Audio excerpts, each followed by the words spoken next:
Tobiko Paris.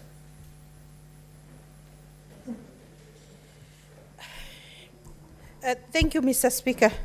Mr. Speaker, I am shocked. I am shocked, Mr. Speaker, because of the members from the minority side who are opposing this bill.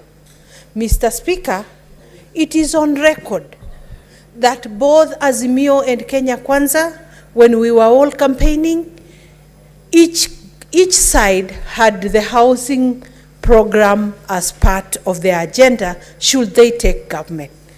Mr. Speaker, is it becoming a problem today because it is their competitors who got to get into government and have gotten the first chance to implement the housing program for Kenyans? Mr. Speaker, I'm also shocked because, Mr. Speaker, a number of people I have heard from the minority side who are against this bill have been with us in the committee, Mr. Speaker, because I want to go on record that I'm the vice chairperson of the Committee on Housing, Roads and Transport, Mr. Speaker.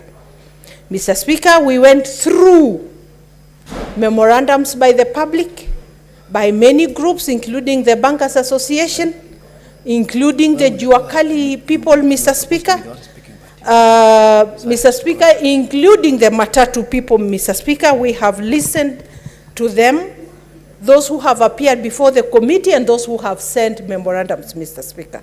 And so for any person who would want to say that there was no public participation, I would welcome them to— Senator Sifuna, what's your point of intervention?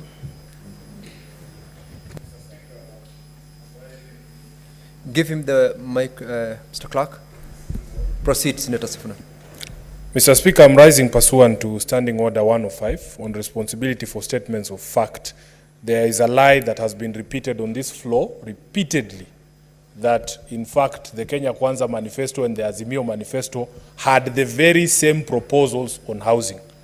Mr. Speaker, we want to put an end to this lie by asking the Honorable Senator Tobiko to substantiate, because I, as a member of the Azimio coalition, do not recall us proposing to tax Kenyans to the bone to build houses that they do not need. So I would want her to table those two manifestos, point out to this house where it says we are going to tax Kenyans in order for them to have these affordable houses. I thank you, Mr. Speaker.